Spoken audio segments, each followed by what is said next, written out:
1991 coin values, dimes, nickels, quarters, pennies, worth money. In this video, we'll go over 3 steps. Step 1, we'll show you examples of what to look for to determine if your 1991 coins are rare or not. Step 2 will help you identify the value of your 1991 coins so you understand their worth in today's market. And step 3 will show you how to get expert help to evaluate and or sell your collection for the most money possible if that's what you're looking to do. Let's hop into this video. Up first, we have a 1991 D Lincoln cent coin that sold for $720. That's a lot of money for a little penny coin. So why did this coin sell for so much money? The first area to look at is under the date. There's a D mint mark standing for the Denver Mint where this coin was produced. Now, depending on where your coin was made will dictate how many were produced and what the supply and demand is. So for example, if Denver, where this coin was produced, made less coins than Philadelphia and San Francisco, there would be less supply and more demand. Very simple there. But then factor in this. This coin got graded at the Mint State 69 red grade by NGC. That is only 1 point away from the perfect grade of 70. That's why getting your coin graded can be a very important thing if the coin is in really good condition. Whoever got this coin knew that the grade would be very high. That's why they went ahead and sent it into NGC. They paid a little bit of money, anywhere from $10 to $25 or more, depending on the service, but they were able to turn a 1 cent coin into $720.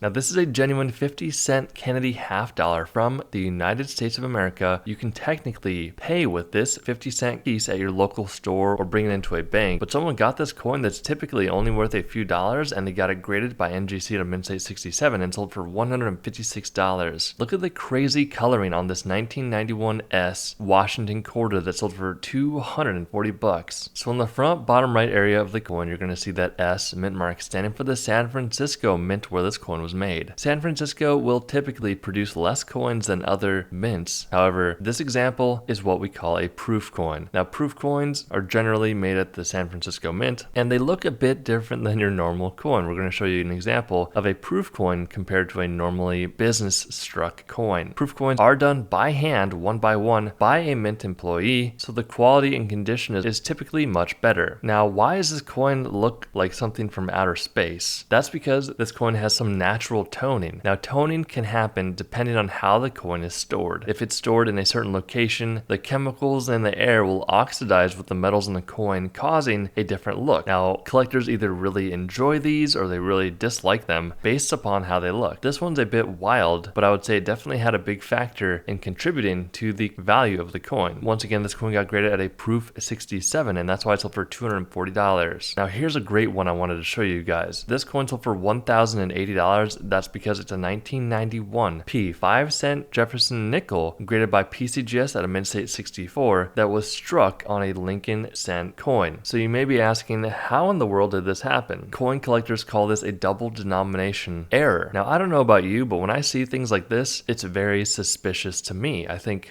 what's stopping these mint employees from going into work, getting a small handful of these, and producing these errors and then taking them home? Obviously, this is no advice whatsoever, as that would be a huge federal offense if you worked for a government job like the US Mint and you were stealing things like this. By no means am I saying that is actually happening, but I cannot help but to think when I see a coin like this that there are some mint employees that are making a lot of money off of coins like this one, because this example sold for $1,080. This Roosevelt Dime also sold for $1,080. It's a 1991 D. You see the D mint mark above the date there standing for the Denver Mint. Roosevelt Dime graded by PCGS at a Mint State 65 with the full bands on the back. So we'll keep this very brief, but the full bands on the back, you're going to see that torch, and then you're going to see some horizontal bands. Now, those horizontal bands are the highest point in the coin. They get worn down the quickest, and they are the hardest to strike. Now, look for those bands if your coin is in mint state condition. If it's not, then that doesn't really matter as much, unfortunately. This example, because it graded by PCGS at a Mint State 65, sold for $1,080. And remember, the better the grade your coin is in, the more money it's going to bring. Now, how do you determine if your coin is rare or not? You're going to want to look closely at the coins in this video and compare the ones that you have. Now, if you haven't done it already, I recently updated our completely free coin ebook down below. You can pick that up. There's no strings attached whatsoever. It goes over coin handling, coin grading, and coin values. After that, what we recommend is getting the opinion of at least 3 different experts and see what they say about your coins. If they say, wow, this is a rare coin, then you're in luck. If all 3 coin experts say, unfortunately, your coin is not rare and valuable, then they are more than likely telling you the truth, and I would take that to heart. But don't worry, there are plenty of rare coins out there. Now this next coin sold for $1,560. It's a 1991 Lincoln cent coin struck on a 10-cent coin. Once again, a double denomination error. This is why I think there might be some Mint employees intentionally making errors like this. I simply do not see this happening on accident so often. This one got graded by NGC at a mint state 67 and it sold for $1,560. $1,680 for a 25-cent coin? That's right, this 1991D Washington quarter got graded by PCGS at a mint state 67. This coin has a D mint mark standing for the Denver Mint where this coin was produced. This 1991D Washington quarter got graded very highly, and that is why it sold for $1,680. If you enjoyed this video, it would help us out tremendously if you hit that like button, and we will see you in the next one.